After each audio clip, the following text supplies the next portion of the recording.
पति, पत्नी और नौकरानी। शीतल और अभिमन्यु की शादी को 5 साल हो चुके थे, लेकिन अभी तक उनका कोई बच्चा नहीं हुआ था। इसकी वजह से शीतल और अभिमन्यु परेशान रहते थे, लेकिन उन दोनों से ज्यादा परेशान थी शीतल की सास, यानी अभिमन्यु की माँ जानकी देवी। जानकी देवी चाहती थी कि जल्दी से जल्दी उनकी गोद में पोता या पोती आ जाए, और इसीलिए वो अपनी बहू शीतल को लेकर एक दिन हॉस्पिटल पहुंची। डॉक्टर मैडम, जरा ठीक से चेक करके बताइए ना। कई बड़े बड़े डॉक्टर को दिखाया है, लेकिन मेरी बहू माँ ही नहीं बन पाती। मैंने शीतल को बहुत अच्छे से चेकअप किया है।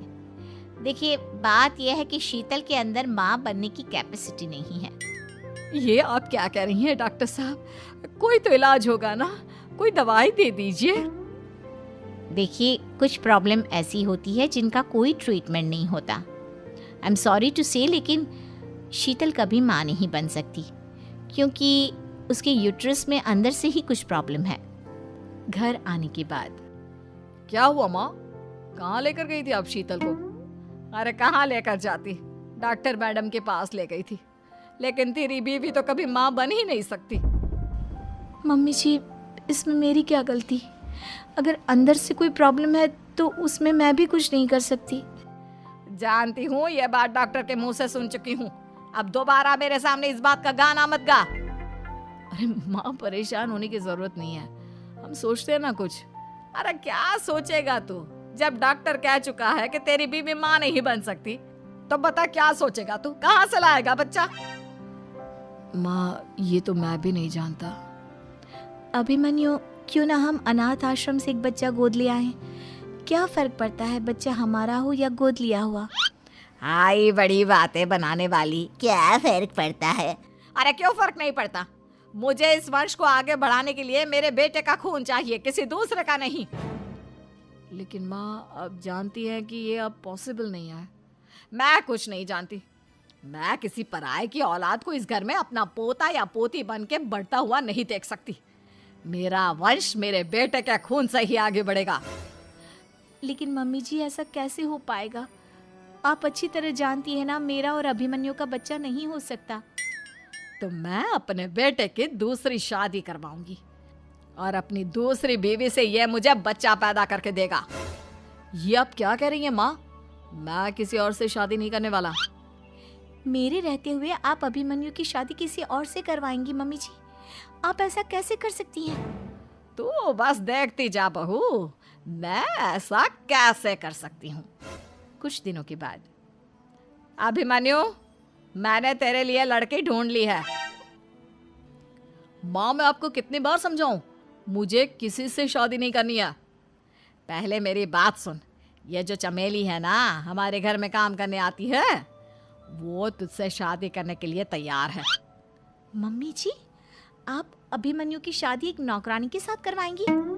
वो इसलिए क्योंकि चमेली दिखने में बहुत खूबसूरत है, बच्चा भी सुंदर ही होगा। मम्मी जी, लेकिन एक बच्चे के लिए अपने बेटे की शादी नौकरानी के साथ करवाना, क्या ये सही है? अगर अभिमन्यु ने शादी नहीं की ना, तो मैं अपनी जान दे दूंगी। अब देख लो, अगर तुम्हें अपनी माँ की जान प्यारी है तो तुम्हें इस नौकरानी के साथ शादी करनी ही होगी। इस तरह जानकी देवी अपने बेटे अभिमन्यु की शादी नौकरानी चमेली के साथ करवा देती है। कुछ दिनों के बाद, नौकरानी से मालकिन बन के तो मजा आ गया। अब तो मैं इस घर की मालकिन हूँ। देखो, अपने आप को ज्यादा मालकिन समझने की कोशिश मत करो। एक बार तुम्हारा और अभिमन्यु का बच्चा इस दुनिया में आ जाए, उसके बाद तुम इस घर से हमेशा के लिए चली जाना। अरे जाओ जाओ, किसी और के आगे बातें बनाना। एक बच्चा तो पैदा नहीं कर सकी, बढ़िया आई। जाओ जाकर मेरे लिए कॉफी बना कर लाओ। नौकरानी मैं हूँ या तुम? मम्मी जी, देखिए ना शीतल मुझसे किस तरह से बात कर रही है। शीतल, तुम्हें पता है ना चमेली प्रेग्नेंट है, मेरे बेटे के बच्चे की माँ बनने वाली है। वो जैसा कहती है वैसा करो। लेकिन मम्मी जी, वो मुझे नौकरों की तरह ट्रीट कर रही है। अरे तो करेगी ना, वैसे भी बहू तुम हो किस काम की, एक बच्चा तो पैदा नहीं कर सकती। जाओ अब घर के सारे काम करो और चमेली को आराम करने दो। थैंक यू मम्मी जी, भगवान आपका भला करे। आप नहीं होती तो मैं नौकरानी से महारानी कैसे बनती। देखो, तुम्हें जो चाहिए सब मिलेगा, खूब खाओ पियो, मजे की जिंदगी जियो, लेकिन बस मुझे एक बच्चा पैदा करके दे दो। कुछ दिनों के बाद, मम्मी, बच्चे के लिए आपने मेरी शादी चमेली के साथ करवा तो दी, लेकिन दिन और रात का चैन मिट गया है। सारा दिन शीतल और चमेली की बहस चलती रहती है। अब शीतल को इस घर में रखने से क्या होगा? मैं तो कहती हूँ उसे घर से निकाल दो, है भी किस काम की। मैं ऐसा नहीं कर सकता माँ, वो मेरी पत्नी है, उससे बहुत प्यार करता हूँ मैं। तुम्हारी पत्नी चमेली है, चमेली, उससे प्यार करो। अरे तुम्हारे बच्चे को जन्म देने वाली है वो। अभिमन्यु, मैं खुद ही इस घर से चली जाती हूँ। वैसे भी अपने ही घर में नौकरों की तरह रहकर परेशान हो चुकी हूँ। घर की नौकरानी मेरे ऊपर हुक्म चलाती है, वो तुम्हारी पत्नी बन चुकी है। अब मेरा इस घर में क्या काम? अभिमन्यु के बार बार रोकने पर भी शीतल उस घर से चली जाती है। कुछ दिनों के बाद चमेली एक बच्चे को जन्म देती है। भगवान ने मेरी सुन ली, मेरे बेटे का घर भर गया, उसका अपना बच्चा इस दुनिया में आ गया। मम्मी जी, बच्चे को हाथ लगाने से पहले मेरी एक शर्त तो सुन लो। तुम कहना क्या चाहती हो चमेली?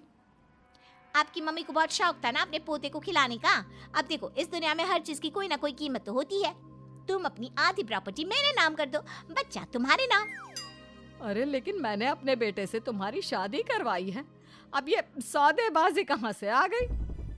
जो औरत अपनी बहू को घर से निकाल कर एक नौकरानी के साथ अपने बेटे की शादी करवा दे, वो तो सौदेबाजी कर ही सकती है ना। उसका कैसे भरोसा कर सकते हैं? मुझे बस आप लोगों की प्रॉपर्टी चाहिए, उसके बाद ही बच्चे को आप हाथ लगा सकते हैं। मैंने कहा था ना मम्मी, आप गलत कर रही हैं। देखिए, उसका नतीजा आपके सामने है। जब शीतल को पता चलता है कि अभिमन्यु और चमेली का बच्चा दुनिया में आ गया है, तो वो अपने घर पहुंचती है। अभिमन्यु, कहाँ है आपका बच्चा? क्या मैं उसे देख सकती हूँ? कुछ भी मत पूछो शीतल, माँ की हुई एक गलती हम लोगों पर भारी पड़ रही है। वो नौकरानी अपनी औकात पर आ गई है और अब हमसे अपनी आधी प्रॉपर्टी मांग रही है, वो भी बच्चे के बदले में। एक बात कहूँ अभिमन्यु, आप उससे कुछ भी देने से मना कर दो। अरे कैसी बात कर रही हो? मेरे बेटे की औलाद है उसके पास, ऐसे कैसे मना कर दे? मम्मी जी, वो अभिमन्यु का बच्चा नहीं है, वो चमेली और उसके बॉयफ्रेंड का बच्चा है। ये तुम क्या कह रही हो शीतल? ये देखिए वीडियो, चमेली और उसका बॉयफ्रेंड आपस में बातें कर रहे हैं कि उन दोनों ने मिलकर आपको बेवकूफ़ बनाया है और अब इस बच्चे के बदले आपसे प्रॉपर्टी भी हड़प लेंगे। हे भगवान, ये मुझसे क्या हो गया? ना तो बच्चा मिला और अपने बेटे की नौकरानी के साथ शादी करवा दी सो अलग। अब क्या होगा? मुझे माफ़ कर दो शीतल, मेरी वजह से तुम्हें बहुत तकलीफ हुई है। अभिमन्यु, मैंने कहा ना, उस नौकरानी को उसके बच्चे सहित इस घर से बाहर निकाल दो। लगता है मेरे अभिमन्यु का बाप बनने का सपना अधूरा ही रह जाएगा। अभिमन्यु, अपनी मम्मी से कहो कि परेशान ना हो।